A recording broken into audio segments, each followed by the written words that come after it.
so I want to show you something real quick. Okay, let me focus on this damn stupid thing right there. Okay, so you see that needle right there? I want you to pay attention to this presser foot. See, there's pressure. Look, see, I'm pushing on it. There's pressure. Well, there's not much pressure on this. Look at this. Okay, so it depends on what you're doing. Look at this. You can just push it up. All right, I don't know if that's a good thing or a bad thing, but I'm gonna check out a different machine just to make sure that's actually a thing. You can just push it back up like this if it's down, because I shouldn't be able to do that. But hey, whatever. All right, so when you finish driving it down, all right, let me see if there's pressure on it. Nope, still can push it up. All right, and then you go back up. Right there, see that? Look at that. That problem is what I'm trying. Look at this. This thing can still jump. There should be pressure on this thing, but there's really not that much pressure on it. But again, I don't know. I'm gonna check out a different machine. I don't want to just say this is a problem. I think it's a problem because when you stitch certain things, right, this is supposed to hold down the fabric. All right, this literally supposed to hold down the fabric, right, so that when the needle starts to come back up, which it's gonna do right now. So look. I'm gonna bring back up. Look at that, see? The needle is still in the damn fabric while this thing's coming up. Look at this. See that? The needle is literally still into the whatever garment you're doing, whatever you're doing, that needle is still inside of it. So when this thing starts to come back up, your fabric is gonna jump. What this is doing, and again, to each their own. What this is doing, this is actually preventing this thread from tensioning. All right. So this thread don't have enough tension on it, right, to tighten with the bobbin. So, and again, this damn thing, I don't know. This should be pressure on this foot, but again, I don't know. I'm just pulling shit out of my ass here. All right, I don't want to. I'm gonna find out if a different embroidery machine does the same exact thing with a pressure foot. If when it's down, if you can do this stupid thing with it. All right, you should. I don't think you should be able to, because on a regular stitching machine, this don't come up. All right, I'm gonna check it out. I'm gonna make sure. All right, but the biggest problem is, look at this. The pressure foot this literally starts coming up before this. That should not happen. This should be down. This needle should exit the fabric. Then this should start coming up. I'm telling you, it's creating a problem. If this is how all these Melco machines are, look at that, see? Still in the fabric, people. The needle is still in the fabric. See if I can get a good angle right off here. Look at that. The eye of the needle is still in the fabric while the pressure foot is leaving. Look at this. See? Pressure foot's leaving. Still in the freaking fabric. Alright? I'm sorry, but that's not good. Alright? This creates a jumping effect in the fabric.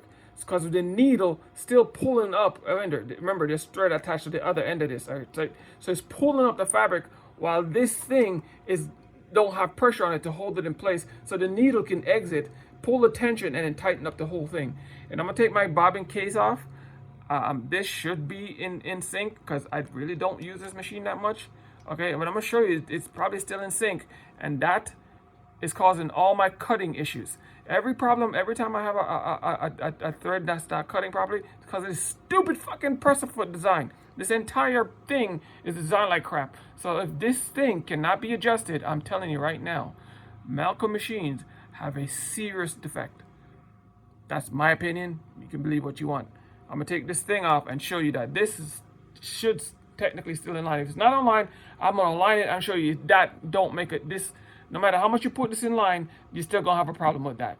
All right, with this design. Again, I'm not trying to tell you how to think or what to do, but I'm having issues with this machine not cutting the thread because of that. All right, I don't want people to accuse me of, oh, your cases, your trimmers is not clean. See, clean, okay, oiled and clean. All right, you can complain till you're pink in the face. The oil all over the place. It's clean and it's clean. Yeah, that's not perfectly clean, but that's clean. Okay. Look in here. See, Not dirty. I told you, I hardly use this machine, okay? No lint buildup, nothing. Now, let me see if I can bring this down so you can see it. That is actually in line. Bam. See that?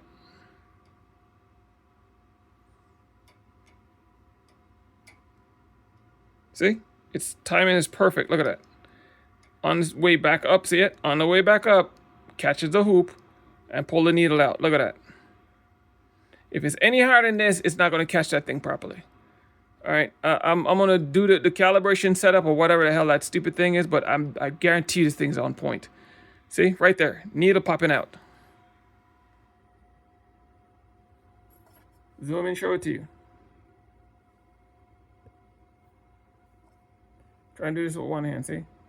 The timing is perfect. Look at that, see? Boom. Right there, see it? Catch that thing perfectly. All right, timing is on. Like I said, I hardly use this thing. All right, timing is perfect. If I do anything else, I'm gonna have problems. All right, I don't know. I'm gonna try the calibration to see if I need to adjust this. I'm gonna try the calibration. See if I need to adjust this, but I highly doubt I need to adjust that. Just by that alone. Look at that. See, bam. Look at, see, that's the head of the needle right there. See it? So if I make that if I adjust it any more, it's going to screw shit up. But I'm pretty sure that's in calibration. And then that's the distance between the two.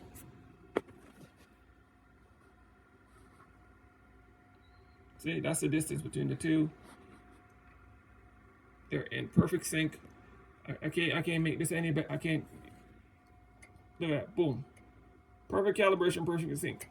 When I say this thing's hardly used, this thing's hardly used, okay?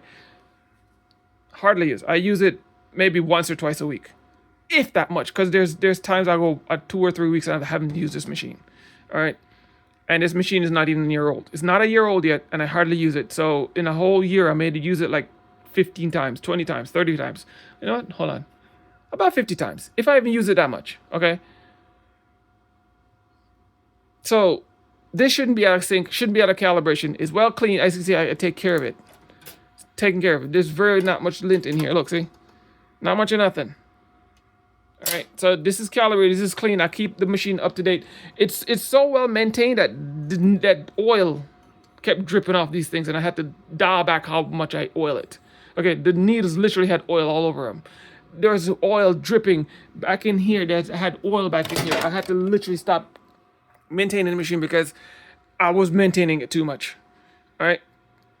So this machine is well taken care of, and that because of this thing right here, my machine don't cut properly. It won't stitch some things properly, and I've been wondering why the hell it keeps doing it. I adjusted the software, I adjusted the machine, I adjusted everything, and I started to pay close attention to how it's stitched, and that right there is a defect. I don't know if all Melcos are like this. I'm gonna call Melco, see if there's a way to adjust the timing or whatever. I know. I just saw a video how to adjust the bobbing timing, which I don't think it's off timing, but I'm gonna do it anyways just for shits and giggles to see if that makes a difference. But I highly doubt it. It's just how this thing stitches between here and this. There's a timing here. I'm gonna see if they can adjust it, and the timing I have to adjust it probably up in here. So I'm gonna find out if there's a way to adjust the timing up here. So this piece, this back piece, comes up later than it does, as you can see in the video. All right. So till next time, till I find out more, I'm gonna keep y'all informed about this and see if there's a way that Melco can adjust this, because that is absolutely ridiculous. But that's just me. Step up your A game, or you'll be ashamed.